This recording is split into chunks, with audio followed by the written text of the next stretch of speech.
Good evening, everyone. My name is Mark Nekachukwu with What Works. We're your hosts for the evening. I'd like to introduce you to In Conversations with Amy and T.J.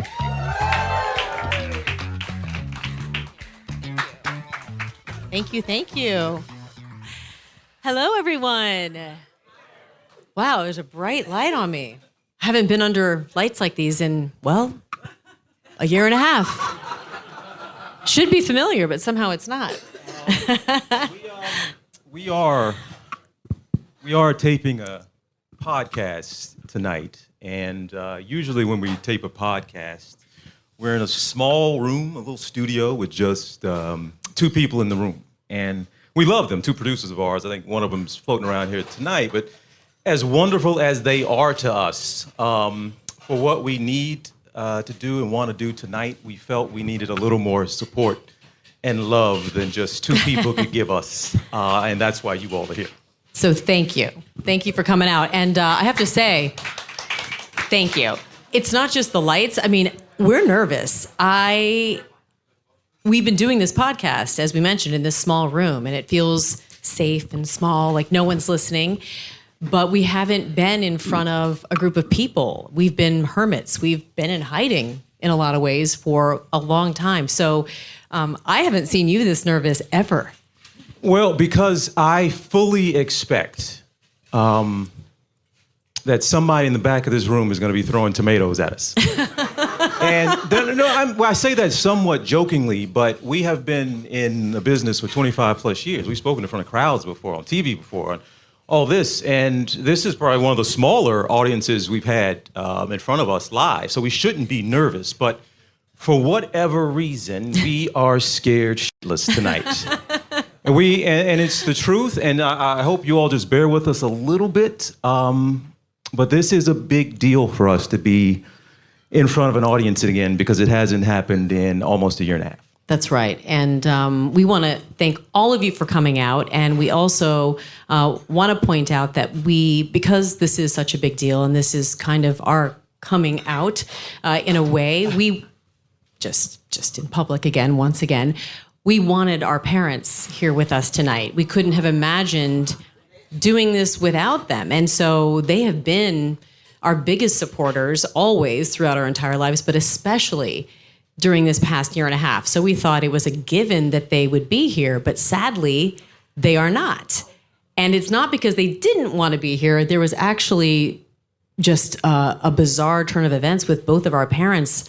I know your father, we got a FaceTime from him last week, and he's 76 years old, and he said, anytime your doctor says you need to go to the cardiologist immediately, there's something wrong. So he was not medically cleared to come here to fly at all. So that is the only reason why T and Mary are not here from West Memphis. But then Mama Robach and Papa Robach aren't here because Mama Robach took a nasty spill a couple of months ago, shattered her shoulder, and she has been recovering, and the doctor told her also that she couldn't travel, she couldn't fly. So I actually call bullshit on both of them. See, nice excuse. We got to a point, seriously, you all, that we got a mindset that every time we walked down the street, we thought every single person that we passed despised us.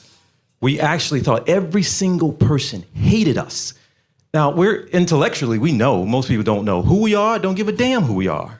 And still, I mean, everybody, men, women, children, we thought everybody hated us. I could, on a subway platform, a 5-year-old could look at me wrong, and I'm like, let's take the next train. I don't like the way this kid is eyeballing me. If any of you out there are Game of Thrones fans, you'll understand this reference. I'm not even kidding. We felt a little bit like Cersei walking through the streets of Manhattan. Shame, shame, shame. I mean, that is where it was. At a certain point, we kept our heads down and our pace very quick. And that is how we had been living for over a year. And so that's why we can't say enough how big of a deal it is for you all to be here. And this should be a safe place for us, right? This is Soho House. Yay! As y'all sneaking recording right now. It's supposed to be a safe place. It's not just because it's intimate in Soho House, but we have a bunch of familiar faces in the room here with us tonight. A lot of close friends and some family as well. I don't know where she is. I know Annalise is here I see somewhere. right Her over daughter. there. Oh, there's the crew. Her daughter Annalise, the 17-year-old. You all, has she? Well, yeah, she's told everybody where she just got accepted into college and just picked her school, right? She's going to the University of Colorado Boulder. Just got the news this week. And then there is Sabine, TJ's 11-year-old daughter, sitting right next to Annalise. And we've got friends. This is the friend and family zone right over there. I see you guys actually even have a velvet rope separating you from everyone else. Wow. You're welcome. But thank you all so much for being here. And we want to, and I haven't seen him yet, Dr. Gardier. You all know Jeff Gardier? Where is Dr. Gardier? He's in here somewhere. Back here, brother. There he is. There he is. Dr. Gardier has been a dear friend, somebody we've worked with for 20 years in the business. He is known as America's psychologist. And I assure you all, by the time you all leave here tonight, you all will want a little therapy. And I mean this by, before you all leave out here, you all will be questioning some of the choices you are making in your life right now. That's not our intent to like scare you or tell you you're doing something wrong. But as we go through and talk about what we want to talk about tonight, that will come up. And two things in particular we want to hit on tonight. One of them, you all are going to be the first to hear us say something we have not said publicly. You're going to hear us issue a thank you tonight publicly that even for us, not too long ago, we would have thought unfathomable that we would dare be saying thank you and being grateful. So more on that in just a bit. But the second thing we want to talk about tonight is, yes, shame. And obviously we just discussed the public shaming that we've experienced, and it was humiliating. And I mean, we were flogged and still are here and there and everywhere, but that's not what we want to talk about. We don't want to go back to that. We don't want to discuss that. We actually want to talk about the fact that the public shaming actually wasn't our undoing. It was the private shame that we're going to discuss. And we may be so bold as to say, we bet every single one of you in here knows exactly what we're talking about. And we're talking about that shame that causes you to hide, that shame that causes you to pretend you're something you're not. That shame that causes you to try to be something else because you're hiding. You're scared you're going to be found out. You're scared somebody's going to think you're not enough. It's that private shame that was our undoing. It's that private shame that causes us to hide. Well, you all, tonight, we are done hiding officially. Told you we were coming out. Coming out in a big way. And when we talk about that shame, we weren't exposed, and this is an interesting concept. We weren't exposed for being together. We were exposed initially for not actually living the lives that we were portraying to the world. And so because we weren't living those lives that we were showing everyone, we weren't able to actually expose our relationship. I saw some of you all nod your head as soon as she said we're not living the lives that we were putting on. And the lives we had, look, we got two pretty impressive resumes between the two of us. We both honor students, got broadcast degrees. We both were in cable network news before the age of 30. We have been called upon all over the country by a number of organizations to be a part of it. We've made millions of dollars in this business. October 14th, 2022 was officially Amy Robot Day at the University of Georgia. I'm sure they celebrated it last year. Yeah. Probably not. I actually am the recipient of the Young Alumni Award at the University of Arkansas, and I was the celebrity hog caller at a Razorback football game. Now, up here, that might not mean much to y'all. I assure you, it's a really big deal where I'm from. But what wasn't attached to those resumes? Or what was attached to those resumes? Well, what's attached to them now, 4 divorces. Between the two of us sitting on this stage, there are now 4 divorces. And this is where the private shame comes in. we had very perfect-looking families and perfect-looking lives. And we were guilty at times of putting out an image of our lives that we knew was not true. Yeah, I'll take that one. I can point specifically to July of 2022. I posted a picture with a beautiful sunset behind me. And if you saw it, I believe it said "Good Night Athens" was the caption. And I was in Greece. And you saw that picture and it looked like a rosy picture of a beautiful marriage, just picture perfect in every way. And I posted it because I actually got a text from a friend who said, some of us are concerned we're not seeing pictures of you two like we used to on your Instagram. And I immediately was so afraid that anyone I knew would know or would think that something was wrong. I didn't want anyone to think anything was wrong. And so I posted that picture. The problem is everything was wrong. When I posted that picture, I was almost sure my marriage was over. And yet I didn't want anyone to know. And no one did know for a while. And I know you have a very similar story. No, I if anybody followed me, it was obvious for a couple of years leading up to that I essentially had no images or wasn't putting out anything related to my marriage. But beyond that, I moved out of my marital home on August 24th, 2022. Started a new lease at a new place. It was August 24th, and divorce was underway. August 25th, I went to work and got on TV with my wedding band on. August 26th, wedding band on. The whole month of September, wedding band on TV. October, November, same thing. And I wouldn't wear it anywhere else. I would just go to the studio, go into my dressing room where I kept it, put it on for the show, take it off. I didn't want anybody to know that I had another failed marriage. And I wasn't ready for anybody to know that. And I even went so far as every morning, right, at GMA, Good Morning America, there's a producer that will send you an email asking what time you want your car pickup to be to bring you to the studio. And they have your home address on file. So they just going to ask, what time you want it tomorrow? And me, usually when I work, and if I'm anchoring Good Morning America, I would have a pickup at 4:15 in the morning. And for months, I didn't update my address. And I would walk out of my new home at 3:45 a.m., 4 a.m., and I would walk downtown the 15 plus minutes over to my place I had moved out of, and I would sneak behind cars or behind the building because the driver was parked at the door. He knew I wasn't coming out. I was dipping and hiding, trying to make sure he didn't know that something was up. I went to that type of extreme just to make sure you all didn't know that I was a failure in a personal aspect of my life.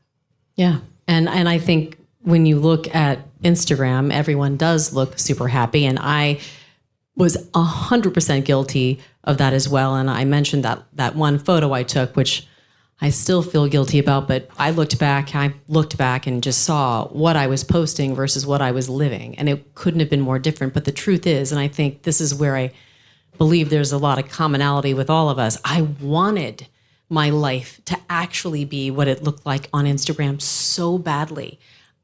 I was also on my second marriage. I had invested, so much of my heart, my children, his children. I wanted it.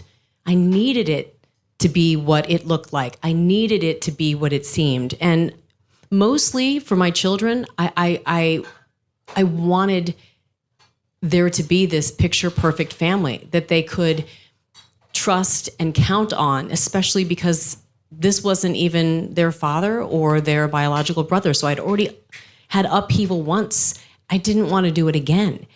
But if I'm being honest, the other reason why I wanted so badly my Instagram feed to be my life is that my ego, I didn't want to be a failure. I didn't want to have another failed marriage. I wanted to be the perfect wife and the perfect mother, and 2 failed marriages. I remember when I told my mom, I said, my daughter has dark hair and blue eyes, my oldest one, and I said, unfortunately, Mom, you have a granddaughter who looks like Elizabeth Taylor and a daughter who's becoming Elizabeth Taylor. And it just, I desperately didn't want it to be true. And so I put up a front. I pretended. I played along. I wanted to believe, and I wanted you to believe. I wanted all of you to believe that it was true. How many did Elizabeth Taylor end up with? Husbands? Yeah. 7? So you're about halfway through. Buckle up. Me? Okay. That was not a wedding announcement, okay, y'all? It was not. But it was the same. I had a picture perfect looking family. But I went to extremes. I didn't tell my mama I was getting divorced. She had no idea until everything blew up. Robach knew, of course, but there was only one person in all that time that I sat down, looked in her eyes, and said that the divorce was happening. And that one person is in the room tonight.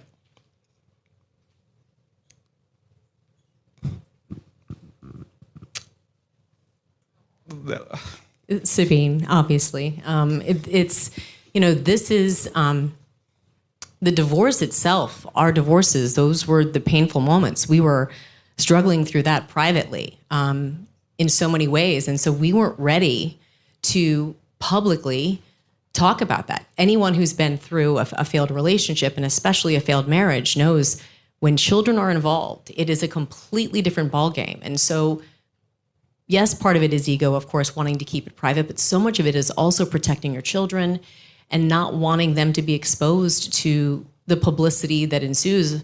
Ironically, it all blew up in our face because we weren't transparent with what was actually happening in our relationships before this relationship started. Everything got completely blown out of proportion, and every single person, every single outlet that wrote about us got it wrong, completely wrong. And nearly, I would say most people who read what was written believed it. I understand why, but it couldn't have been further from the truth. But there was real pain and real emotion behind everything that was happening before that tabloid followed us. I'm back now. I'm good. That was just a blip. I'm fine. One of my boys, Charles, is in here. He's like, yeah, I thought he was about to walk out the room. I ain't signed up for this shit. I need a drink. But I did. I sat Sabine down and in Soho at her favorite restaurant, Beau Cafe, which is now moved that location. But we sat down and that summer, and I explained it to her, and I was shocked at how well she took it and didn't seem very surprised at all. That should have been telling. Then we got ice cream and everything was cool. We just happened to be talking yesterday, and I told her I had a surprise. She got out of school, had a text message. I said, hey, I got some news for you. And in typical, like her daddy fashion, she says, good news, bad news. I said, just come on over after school, I'll explain. And the news was only that she was going to be allowed in tonight, right? She's the only kid in here. So appreciate you, Soho House, for making an exception for my little one. But I told her what was up, and then I explained to her, sweetheart, if it's bad news, then I will probably invite you to your favorite restaurant for a meal to break the news. And then it dawned on me, oh, damn, the last time I did that. Oh, yeah, not funny. Was then. Too soon. But she was... We were working to get families and kids settled for months before we announced or told anybody else that we were getting divorced. And of course, everything got blown up the way it did. And so we have spent the better part of this past year and a half trying to make amends. We recognize that we can explain why we didn't tell people what was going on in our private lives. We can explain why we weren't transparent, but that doesn't take away the pain that this caused the people who we love the most, our children, our parents, our friends. So many people were personally impacted by our lack of transparency, our unwillingness to keep it real, be honest with ourselves and with the world and the people who, trusted us each and every morning. We were not transparent, bottom line, and we should have been, and we could have been. And looking back now, we wish we had been. That is our biggest folly. And we have been apologizing and trying to make amends to the people who we love the most, but we also know that, and I don't think we've said this before, we want to apologize to our viewers and to our fans and to the people, to this many people who've supported us throughout our careers, who trusted us. We were not forthcoming. We were not transparent about what our private lives had been like that led us to the point where we could actually be a couple and be accepted as a couple. We did not make the right decisions when we look back now. And let's be clear here. We talk about transparency. Let me make this as transparent as we can. We didn't mean to fall in love. We didn't expect to fall in love. We didn't even realize we were falling in love. And given all that was on the line, you could even argue we didn't want to fall in love, which seems like an odd thing to say about the woman you're sitting on stage with that you claim to be in love with. I don't want to be in love with you. Right back at you. That's a weird thing to think. But we didn't. It wasn't what we were planning for, but it happened. It did. It happened at work. I know. We're the first ever to fall in love at work. I get it. But it happened. And we are grateful for it now, and the journey that's brought us here in front of you, we can be grateful for. But we believe, anybody in this room, you know it when you find it. That thing that you know it, and you gotta go for it. When that rare thing happens in life, maybe it's love, but when it's right there in front of you, life is too short. And you have to go for it. We're not at all endorsing anybody going for it at all costs. You don't go for it and everybody else be damned. That's not what we're saying. And that is not what we did. We absolutely made missteps along the way, but there are reasons and experiences we've had in our lives that informed the decision we made, which is a very deliberate one, to be together. And a part of that is life is short, and you gotta go for it. That's my language. And TJ talked about our resumes and how we got to where we ended up, which was at the height of our career, at the #1 morning show, and we worked our asses off to get there. Almost 30 years for me, and same with TJ. And that success came at a huge price to our health. I think it's fair to say, and we'll go through it a little bit because this is all going to tie into our theme, but our jobs almost killed us.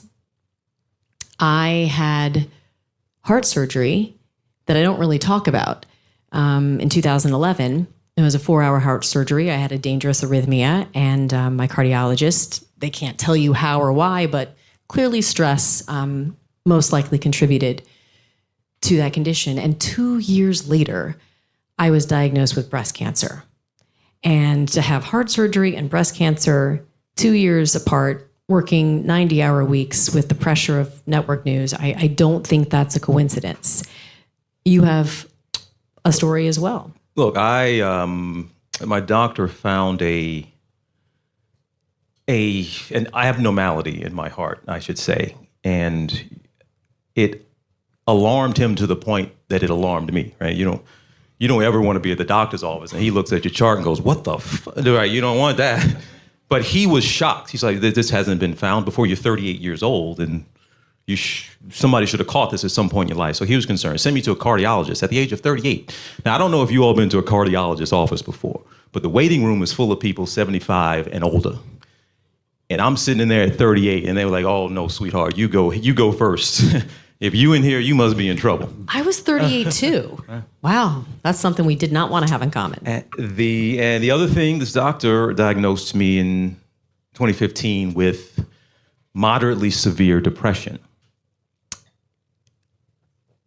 I didn't know what that meant, and I didn't do a thing to address it for 4 or 5 years. And ultimately, this doctor, on my third visit to him with the same issues, he dumped me as a patient, right? I didn't know you could do that. He dumped me as a patient. He literally told me this: "Don't come back to me. Quit your job, move back to Atlanta, or you're going to kill yourself." He was done with me. Wow. And I said, okay, went right back to doing the same things I was doing that got me in that doctor's office in the first place.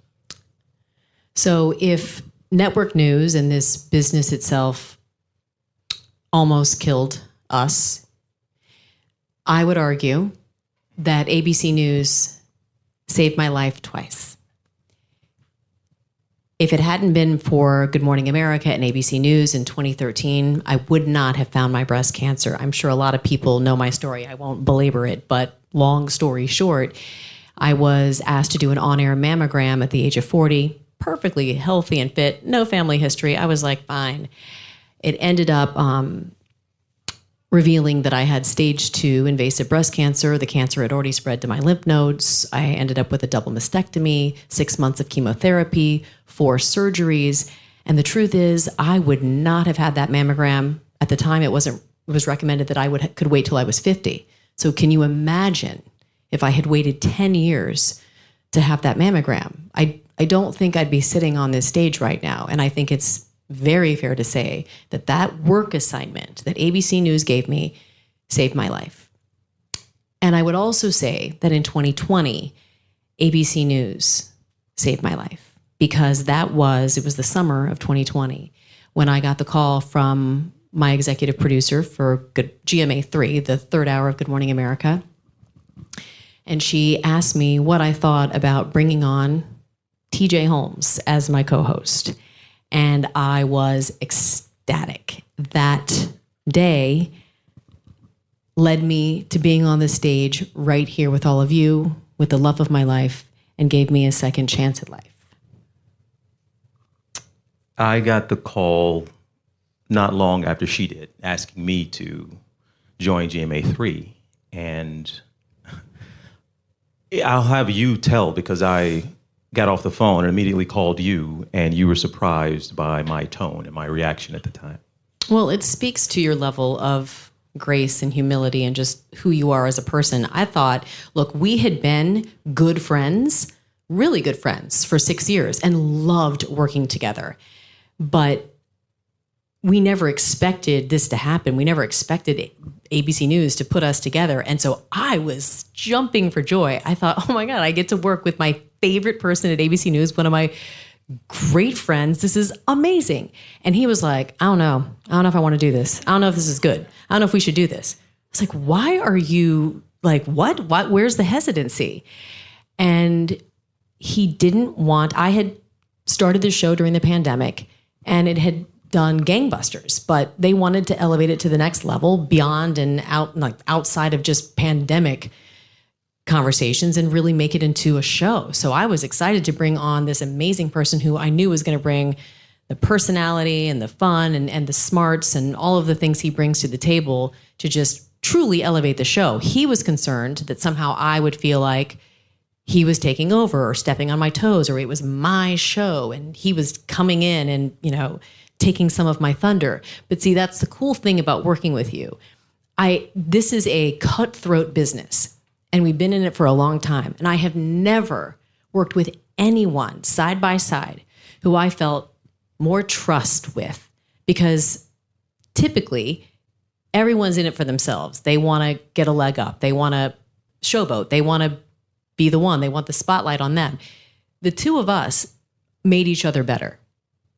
and you make me better for sure. And so to know that this person who I trusted completely, who I have so probably too much fun with on the set, was going to be my co-anchor, it was just a no-brainer. But it was incredibly sweet and kind, and again, speaks to your character, because I never even considered that it was you infringing on my show ever.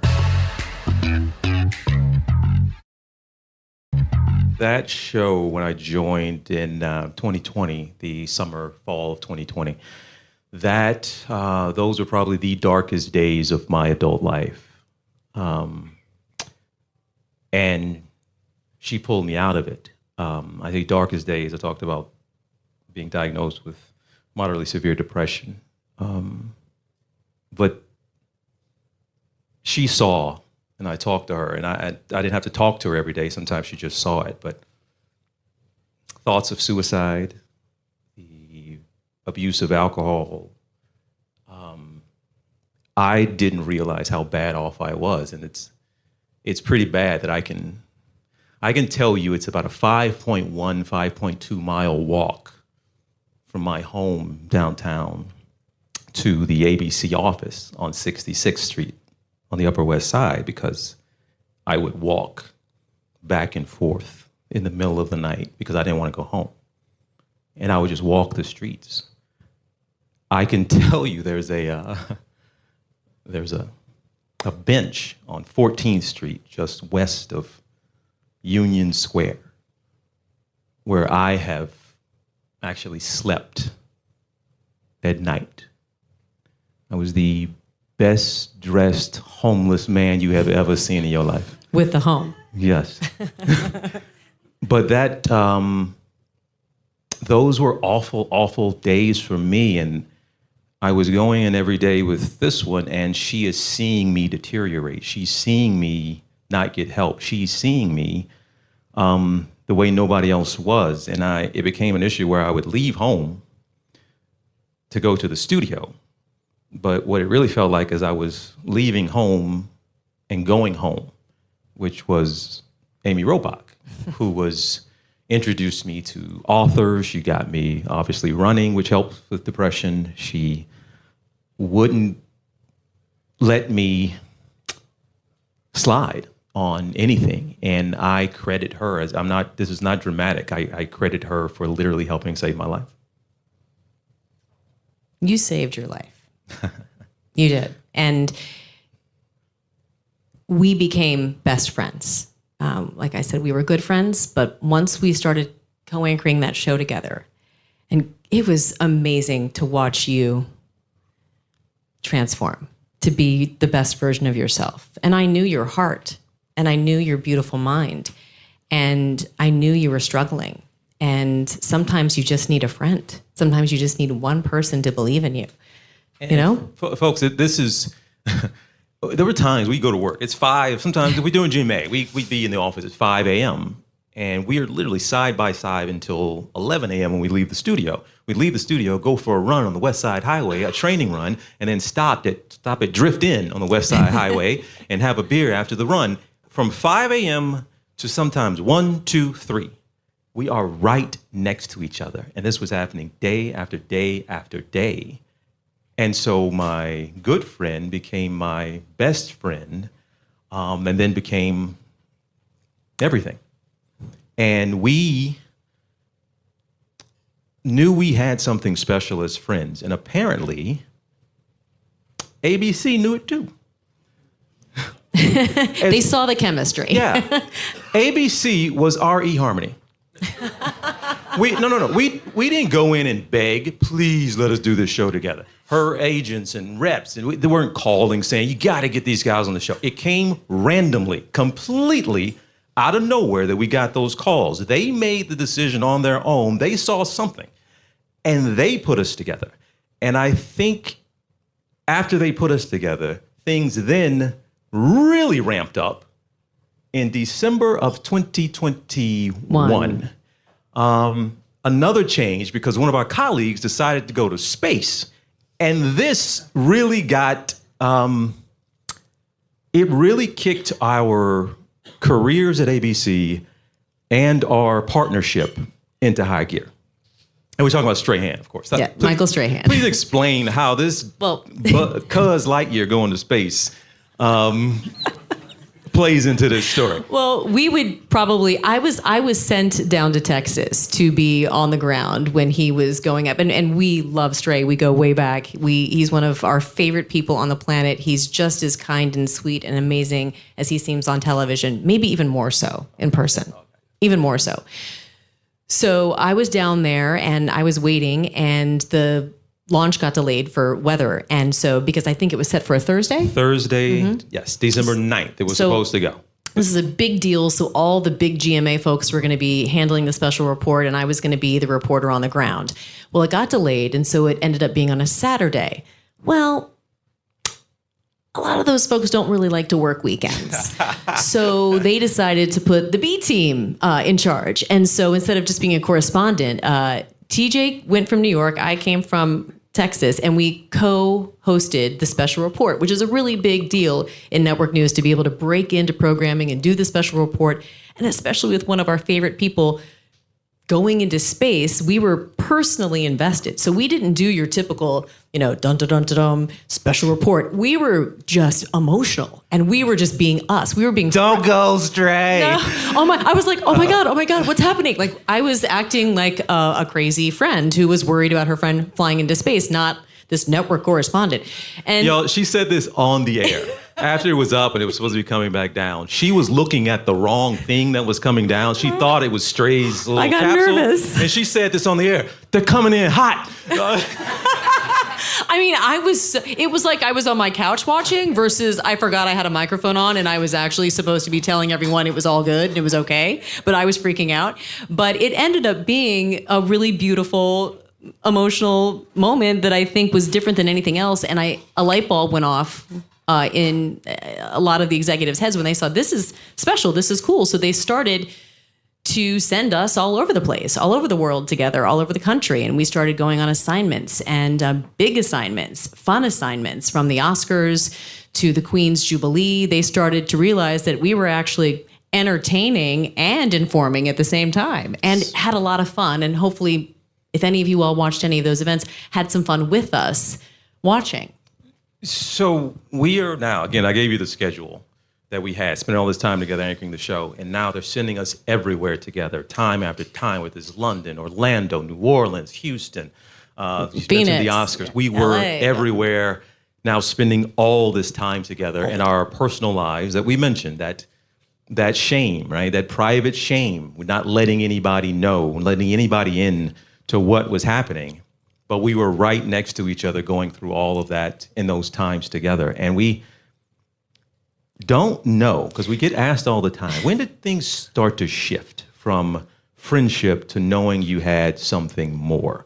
And if we just did a 1, 2, 3 and both of us answered at the same time, I'm not sure if we'd have the same answer. No. That we would scream them out.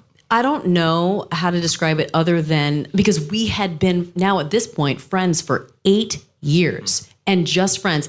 This is me being totally honest. He's too cool for me. Like, he would never have been anybody I would have thought to date, because I don't know. You're a little too dangerous for me.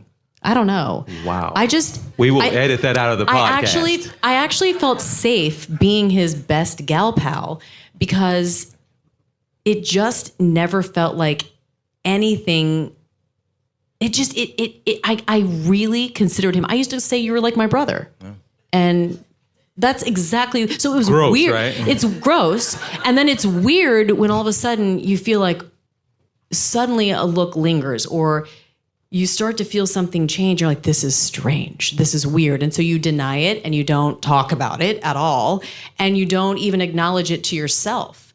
And you start realizing, I think for me, one of the big moments was, I got so excited on Sunday night when I got to go to work on Monday. And on Fridays, who does that, right?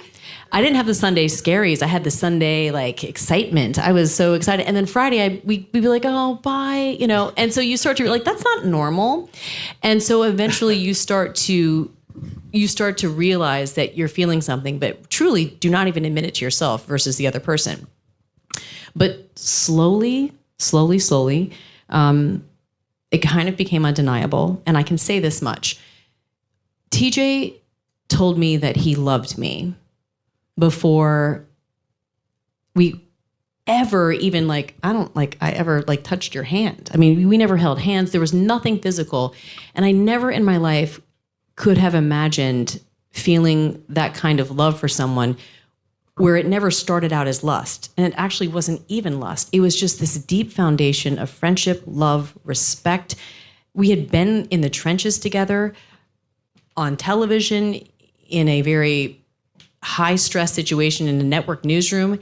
And we had been there for each other in our darkest moments. We started leaning on each other in so many emotional ways. And it was just, there was such a depth to what we had. It was so different than anything I've ever experienced. So it was so gutting to me to have what got exposed in November to somehow be some lustful affair. It was the complete opposite of that. To the point earlier, we actually would get offended and get on to people anytime they suggested something was going on between the two of us, because we actually responded, ugh, it's like my sister. Right. We did that for the longest, and we took such pride in our friendship that when things threatened it, we defended it. And falling in love was a threat to our friendship. We talked about that a lot. Hey, I cannot lose you as the friend that I have to go explore something. And ultimately, this went on for months of deliberation, and there was no acknowledgement. I'm the one that finally made, hey, look here, sister, we got to talk. He did. He made me talk. I don't think I ever would have acknowledged it. We would just play this, just keep looking at each other crazy, and did not want to talk about it. And I think we did realize what was at stake. Maybe we did know we would be playing with fire. And it wasn't necessary because things were great. Gig was going great. Show was going great. Life wasn't going great. Our personal lives weren't going great. That's right. And so when we were having these conversations, and I think I fell in love with you even more because I knew this wasn't a shtick or something you just said. You said to me at one point, I love you so much that if all I ever get to be in your life is your best friend, that's enough.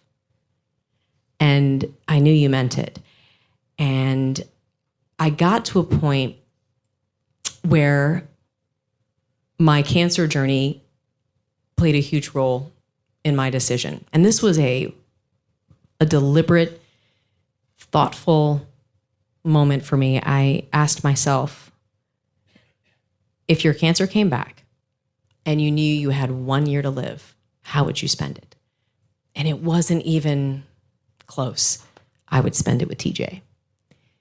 And I have preached and I've given speeches to breast cancer survivors and thrivers and patients and anyone who's gone through anything life-threatening or had anything where you thought you might die, whatever it is.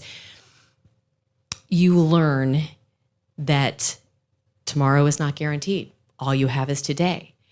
And you have one life to live. I used to joke, I try to live my life like a country music song. I mean, it's just this, in real time, realizing that this is your shot, this is your chance, this is your moment, and you don't know what tomorrow is going to bring. And that, for me, was my epiphany. That was my light bulb. And that was me living, finally, truthfully, by admitting that I wanted to be with you.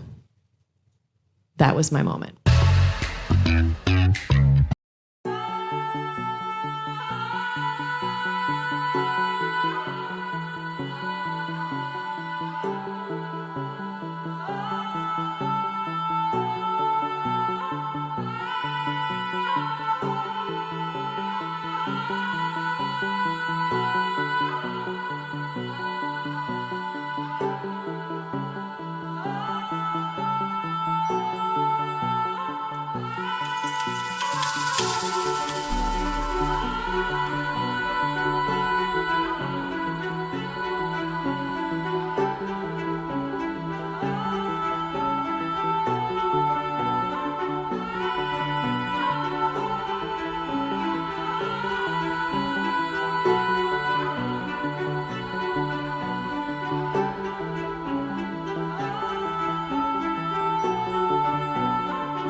We mentioned shame and private shame and public shame. And we still have some work to do, Dr. Gardier, maybe on dealing with public shaming and walking down the street thinking everybody hates us, despises us, thinks we're the worst people in the world. We're getting better about that. The private shame is done. And for a while, we carried a private shame even about being together now. Yeah. Like it continues for a different reason, right? We had a private shame that we weren't living the lives people thought we were in our marriages.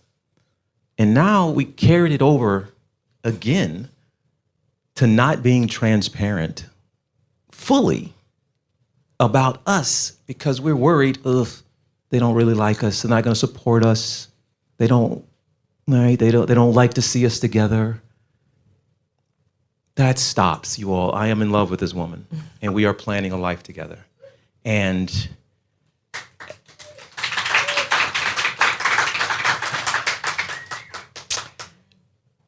if you don't like it, I'm not going to finish this. I got nothing. I'm not that dude. Hear all those sweet words she says I'm capable of. I can't fill that one in. But you mentioned the authors that you leaned on, that I leaned on, and that you leaned on. We found a lot of solace in a book by Matthew Kelly. You all know this book? It's called Life is Messy. Yeah? Shocker, it's on our nightstand, right? But there's a quote in there that I'm going to leave you all with in a second. But before I give that to you, we said we wanted to give a thank you tonight. And again, this is something, Dr. Gardier, I'm going to ask you about in a second. But we never would have imagined that we would sit. And again, you all, we haven't done this even privately. Express to each other gratitude. But tonight we do want to say thank you to ABC News. The folks that you read the headlines that they want to fire us, or they fired us, or don't want us around. And we'll be honest that we were angry as hell at ABC News for quite a while, but only with time and with perspective, we can appreciate them recognizing something in us, putting us together in the first place, set us on a course to get better health and happiness, to where we can come out of it now healthier and happier than we've ever been in our adult lives. Our daughters are over there sitting next to each other. We have our friends in the room supporting us. And we have a group of you all willing to come out, and not a single one of you has thrown a tomato. Yet. So as we were angry, and it turns out that moment, you all have been there. Anybody over here over the age of 30, 35 has dealt with it. When you're going through it, it never ever seems like you're going to come out of it on the other side. It never ever feels like this is actually going to be a good thing for you later. We could never imagine that them putting us together in the first place would put us in a position to where they want to fire us, to then put us into a position that we are now to be better than we have ever been in our adult life. Thank you, ABC News. Thank you, James Goldston. Thank you, Kat McKenzie. James Goldston is the former ABC News president. He had to sign off on us being together. Kat McKenzie, executive producer of Good Morning America. Justin Dial, Good Morning America, GMA3. Justin Dial, an executive there. These were the three folks who made that call. We are saying thank you, and we mean it genuinely and sincerely. Thank you to ABC News for putting us on this course. And I guess it has a religious connotation, but this ABC News became the instrument of our salvation. It did. Yeah, twice now for me. Yeah. So thank you. Double thank you from me. We are going to ask Dr. Gardier to come up here in just a second. And while that's going to happen here in a moment. We did talk about we wanted to give you this this quote. Life is messy. Anybody know the book Life is Messy? Oh, wow. Wow. Glad to see things are going so well for you guys. Nikki knows it because of me. That's the only reason. Apparently, we have the messiest lives in the room. Whose life was messy first? But it's surprising that nobody in here has heard of that book, or maybe nobody wants to admit it. Maybe we shouldn't have either. But there's a quote, and I don't want to mess it up, and that's why I'm looking. I actually want to say I found this book. My mom had it in her home, and I escaped there Christmas, December of 2022, when this was all going down. And she was like, I think you might need this. And it saved me. I read the whole thing, and now I run and listen to it still when I'm running it, audiobook. It's just, I can't get enough of it. But you actually just read it this week. I read it this week in anticipation of this event. And I read it in about 2 hours one morning. And this quote stood out to me. It says, one of the most dangerous things you can do in life is to ignore the moments that invite you to walk down another street. This is not what we wanted. This is not what we expected. This is not what we saw coming. But we are finally happy and healthy. And we're sorry that to get there, we needed to walk down another street. But we did. And here we are.